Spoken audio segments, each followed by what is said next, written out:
Olá, o Sim Notícias está começando com as principais informações de Linhares e região. E nesta edição você vai ver: IPEM e Polícia Rodoviária Federal fazem operação para fiscalizar tacógrafo em veículos de carga e de passageiros em Linhares. Na operação, uma van da Universidade Federal do Espírito Santo foi apreendida. Faltando pouco mais de uma semana para a Sexta-feira Santa, a venda de palmito in natura já pode ser vista pelas ruas da cidade. Trânsito complicado na BR-101 por causa de obras de recapeamento. Hoje é o dia da nossa coluna Economia e Negócios. No esporte, as informações com o nosso cronista Altemar Félix. Estas e outras informações a partir de agora no Sim Notícias. Linhares se vê aqui.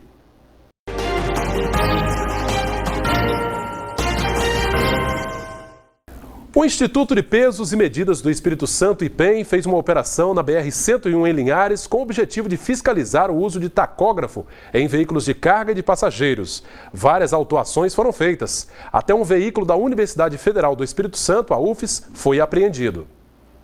Uma operação aconteceu durante toda esta quinta-feira na BR-101, na altura do posto da Polícia Rodoviária Federal. Técnicos do Instituto de Pesos e Medidas do Espírito Santo, o IPEM, fiscalizaram junto à PRF os tacógrafos em veículos de transportes de passageiros e também de carga. Essa operação visa, um apoio, uma operação conjunta, né, do Instituto de Pesos e Medidas do Espírito Santo com a Polícia Rodoviária Federal aqui de Linhares, para verificar se os motoristas, né, dentre outras coisas, se eles estão...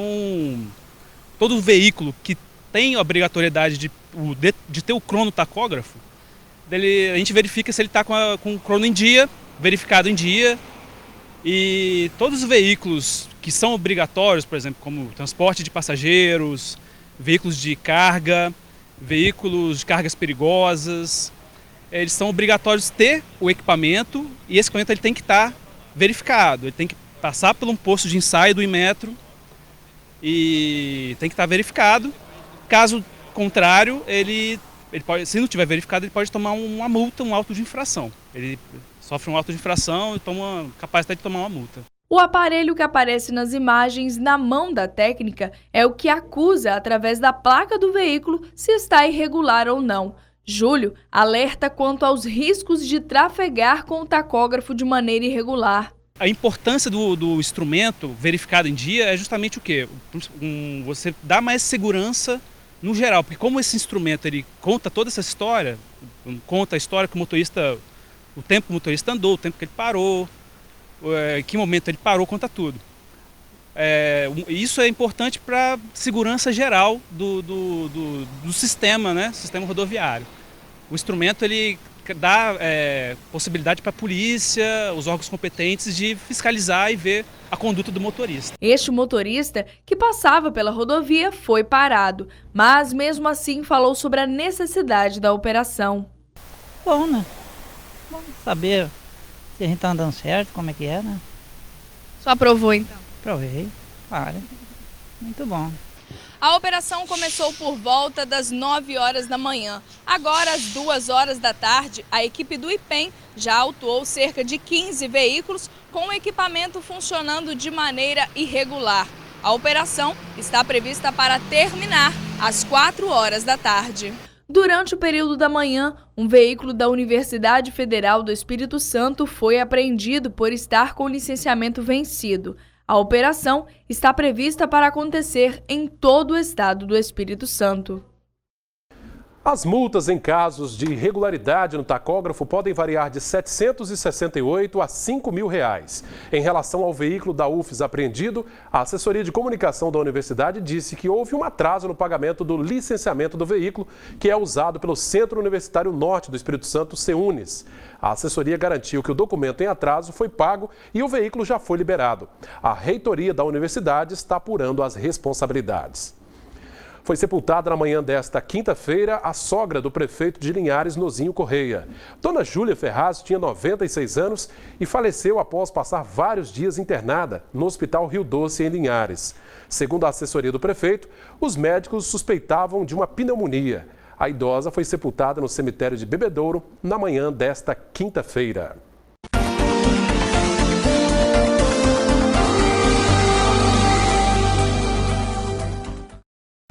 Pois é, minha gente, hoje é quinta-feira, é dia da nossa coluna Economia e Negócios. O nosso consultor financeiro Abel Fiorotti já está conosco mais uma vez.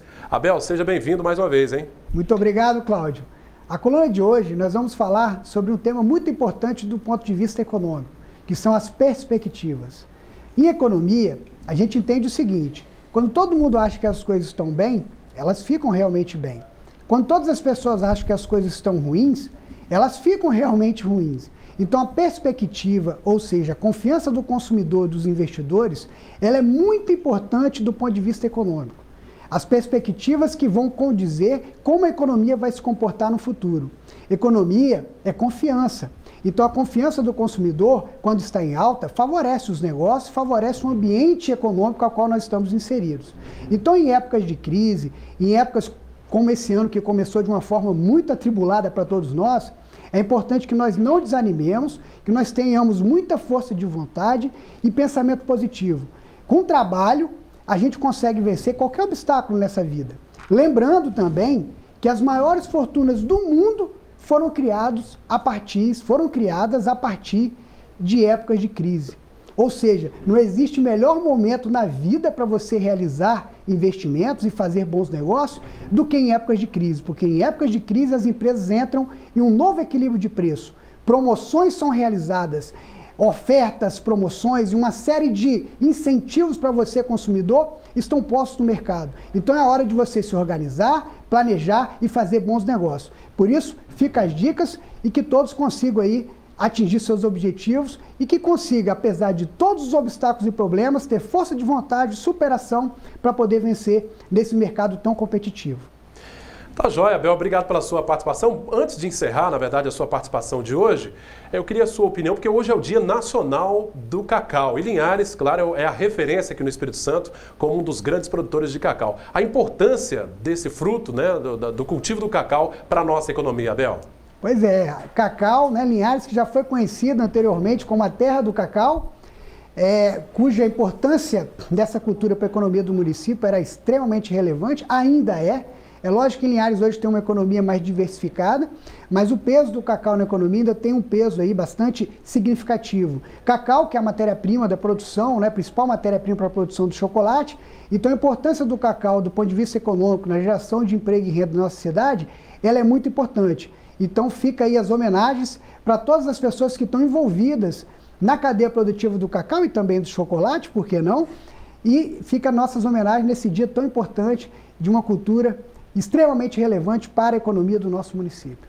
Obrigado, Abel, pela sua participação. Te aguardamos na próxima terça-feira em mais uma coluna Economia e Negócios.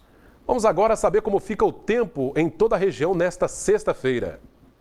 Sexta-feira de sol com poucas nuvens, sem previsão de chuva. Para Linhares, as temperaturas variam entre 21 e 36 graus. Colatina, mínima de 19, a máxima 35. São Mateus, mínima de 21, máxima 34. Já em Vitória, as temperaturas variam entre 20 e 33 graus. Daqui a pouco, depois do intervalo, venda do palmito in natura já pode ser vista pelas ruas da cidade nesses dias que antecedem a Semana Santa. A gente já volta.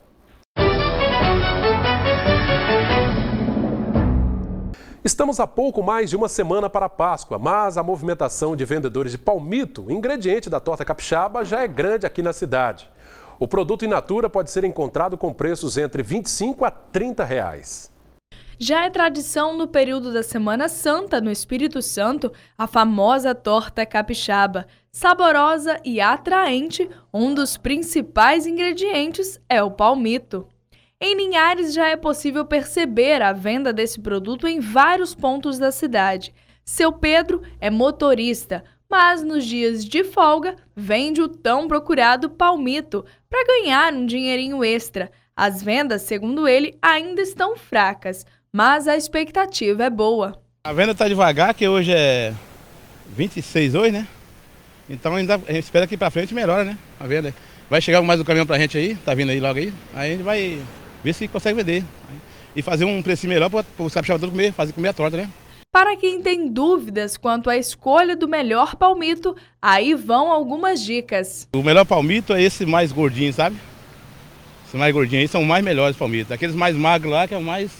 tem menos carne, entendeu? Igual tipo aquele ali, ó. Ali vai dar uns 2,5 kg, 2 kg de palmito depois de pronto. O preço do produto varia de R$ 25 a R$ 30. Comprado o palmito e os demais ingredientes, é só fazer e degustar a tão deliciosa torta capixaba. Pois é, para saber mais sobre preços de outros produtos da torta capixaba, como o bacalhau e o azeite, basta acessar o site da Prefeitura de Linhares. No link do Procon Municipal, é possível encontrar a relação de preços dos principais produtos consumidos nesta época. As equipes do Procon visitaram os 5 maiores supermercados da cidade para fazer o levantamento. Vamos agora saber a cotação do café. Confira os números.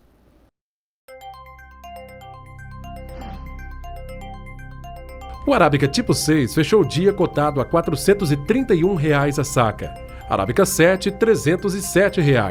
Conilon tipo 7 cotado a R$ 289 a saca. O trânsito ficou bastante complicado na BR-101 durante toda esta quinta-feira aqui em Linhares.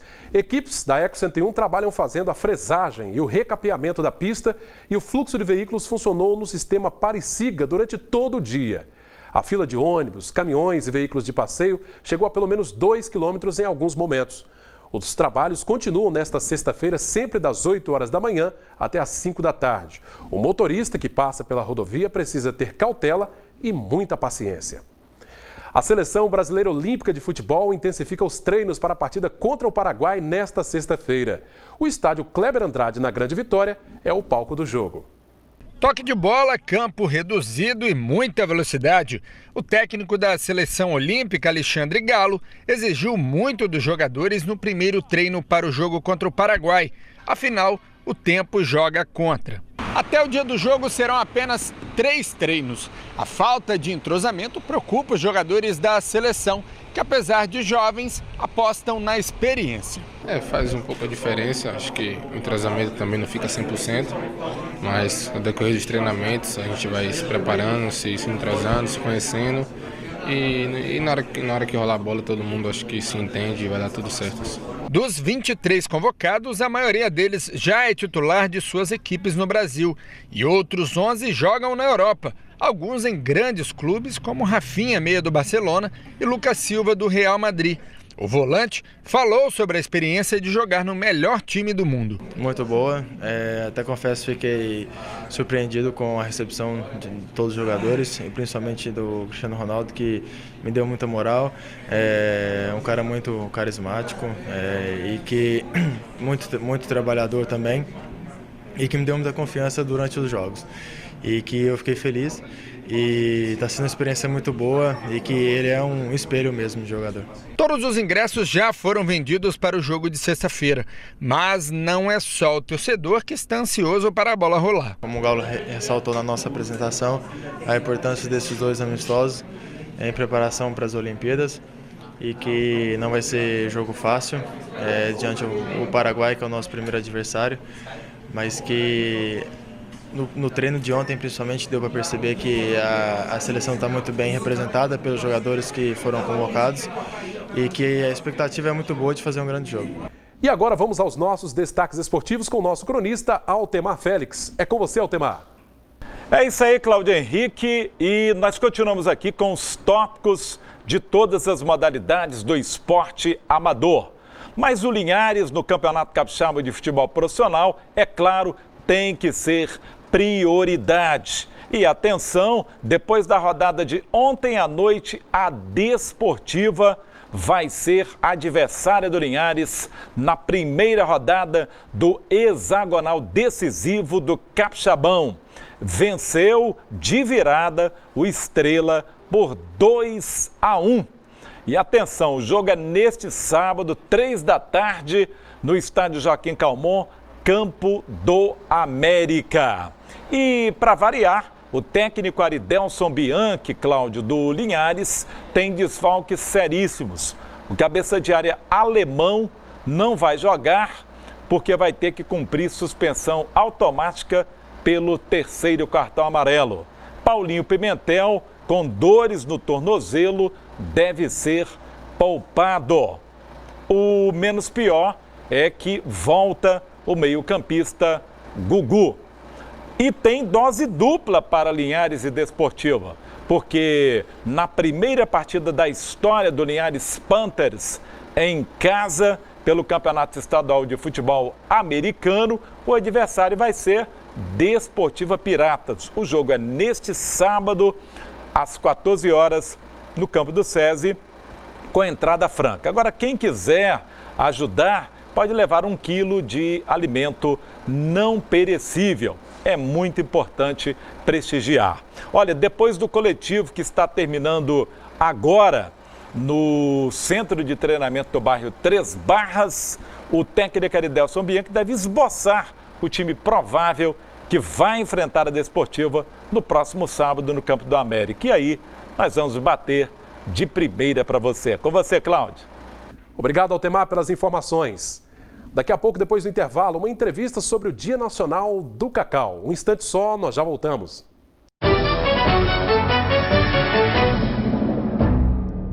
Estamos de volta com o Sim Notícias para lembrar que hoje é o Dia do Cacau, o Dia Nacional desta cultura tão importante para a nossa agricultura, para a nossa economia aqui do Espírito Santo, a Bahia, que é o principal produtor, os estados também da região norte do país. E para falar um pouquinho sobre o desempenho da nossa cacauicultura regional, nós recebemos o gerente-geral da CEPLAC aqui no Espírito Santo, o doutor Eupídio Francisco Neto. Tudo bem, seu Eupídio? Tudo bem, boa tarde. Pois é, seu Eupídio, hoje é o Dia Nacional do Cacau. Apesar dos reveses que a cacauicultura tem sofrido ao longo dos anos, principalmente com relação à vassoura de bruxa, há muito que se comemorar ainda?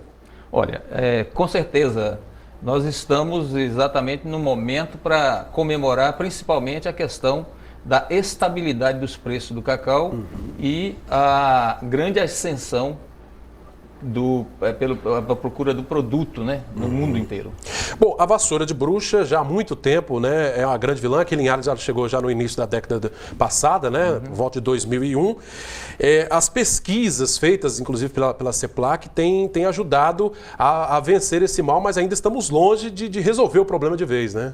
Com relação à vassoura de bruxa, nós podemos dizer que nós temos o controle, que seria a utilização de variedades tolerantes, assim também como um pacote tecnológico de manejo da cultura para o enfrentamento dessa enfermidade.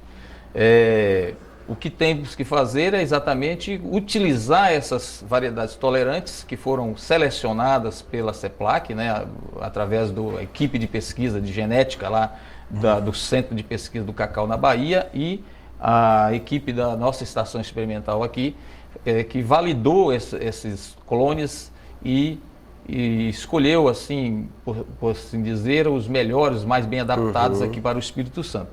Ou seja, o problema ele persiste, porque a vassoura de bruxa, na verdade, é uma doença que, ao se instalar numa região onde tem cacau, ela vai estar presente sempre. É uma doença sem cura, pelo menos por enquanto. Sim, com certeza. Dá para controlar. Dá para controlar e conviver com essa enfermidade.